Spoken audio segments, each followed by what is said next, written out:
Hello, so today we're going to start working on our lighting, getting our lighting going, and let's just say we've made a bunch of cool furniture. We're just excited and we're about to throw this stuff together, so I'm just going to let's go edit, delete by type history. It's no longer connected to these curves now.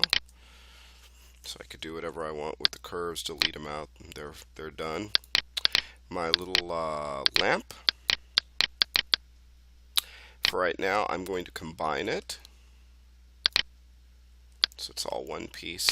And it's also a good idea if I hold down D, V, grab that pivot point, snap it to the base, so that when I actually go in and I scale it, it's going to scale from the base. So let's bring in our room.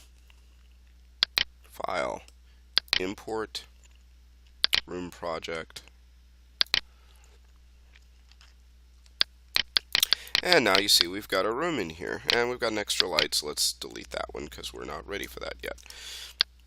You also notice I cannot see into my house. And there's also a hidden, though it's hidden, a cover, so you can see that.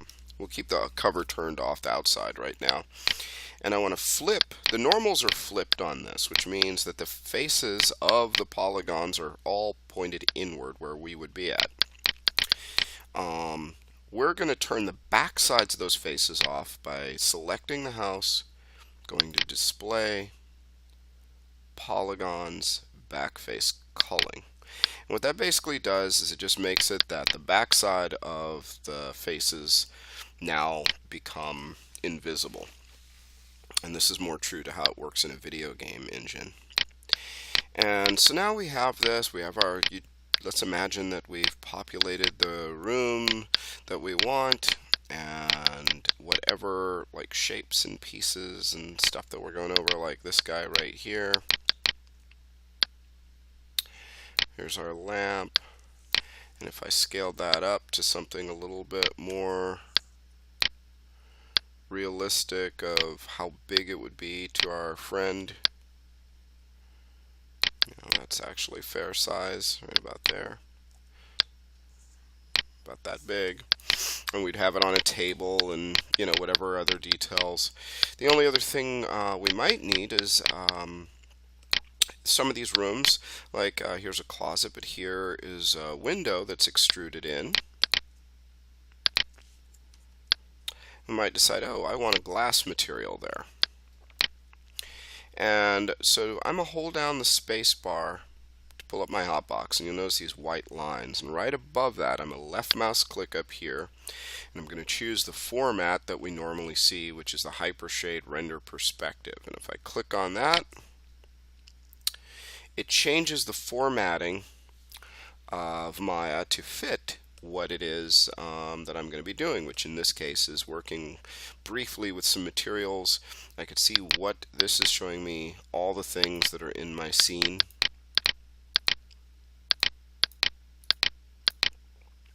I already have a glass material in here. Okay, if I select that, it deselects whatever I had selected, and it pulls up, this is the material viewer, but I also have a more detailed, or not more detailed, but less graphical version of it in the attribute editor that I can see some of the details. It's also not as squished, but it also gives me a lot more options inside of this one. But this one is already set up with color. We could see I can make it opaque, which means solid. I can make it totally transparent. I could bring it back down. I could give its transparency a slight color tint by clicking on that box and choosing a color.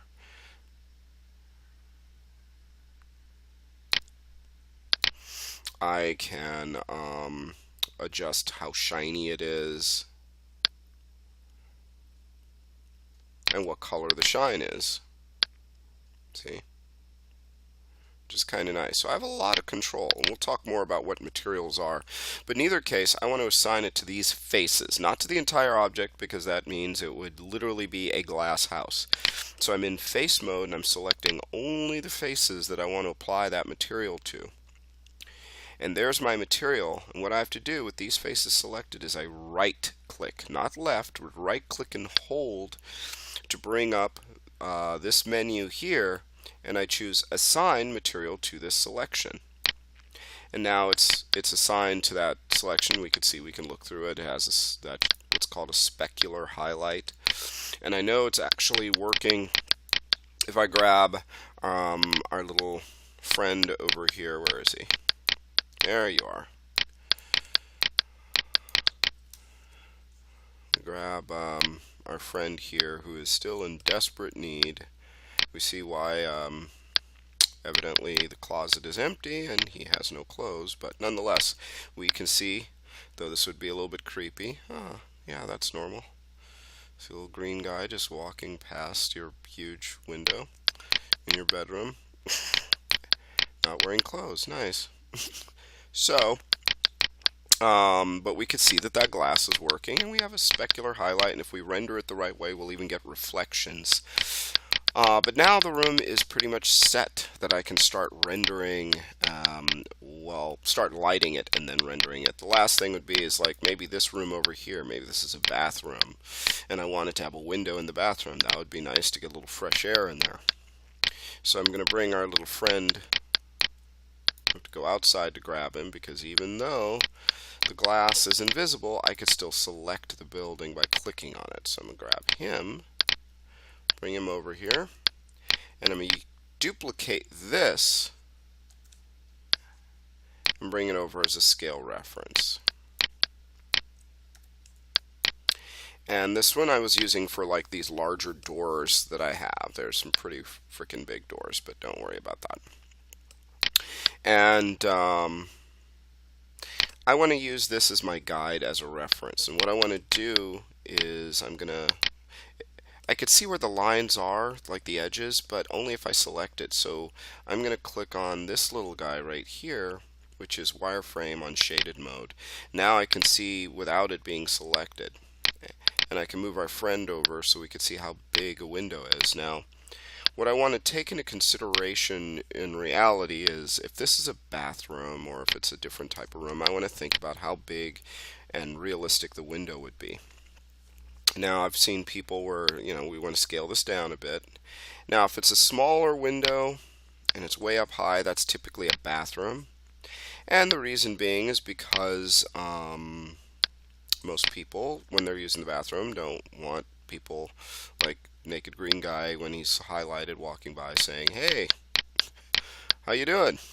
They want their privacy. So basically we want to take this and if it, you'd lift it up a little bit higher so it's not exactly so visible.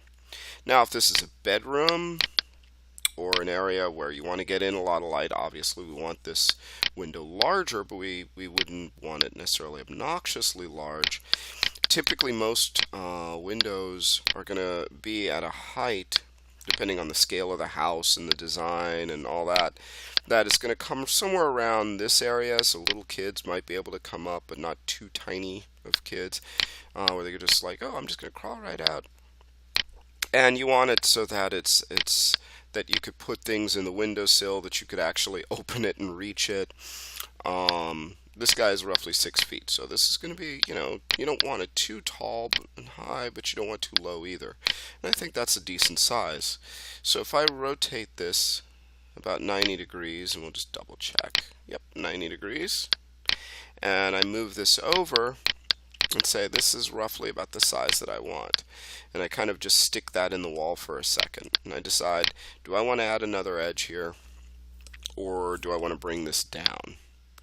And that's really a judgment call. The one thing you don't want is, I can have a different size window in here, but I don't want one room where one window's way up here, one's down here, one's in the middle, and all over the place, because it's inconsistent. And if I were going to stick close to that, I would bring this down and maybe like say, oh, maybe we don't want it that low. Maybe it's a window more like this, and that wouldn't be too bad, right? So basically decide I'm going to use this one as the top of my window. I'm going to go into my Insert Edge Loop tool, and using this guy as a guide, I would just basically put edges in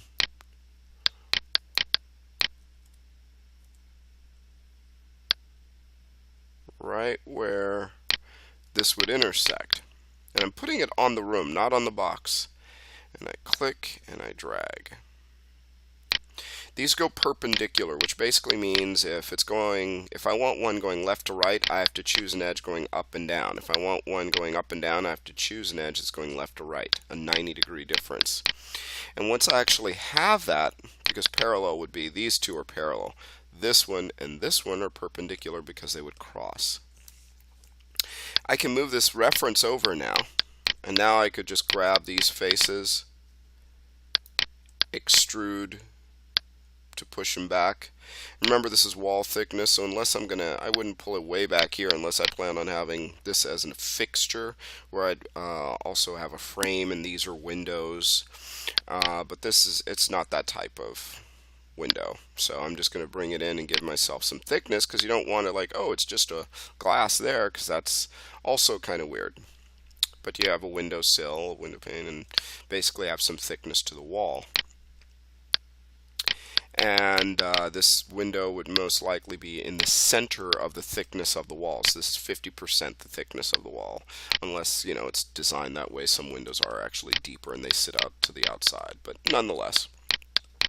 So if I put it here, now the only other thing I have to do, assign that material, right click, assign material to selection. I didn't even deselect it after extruding it. That way I don't have to stop and then reselect it. And now it's glass, and now it's all done. And now my house is ready to be lit.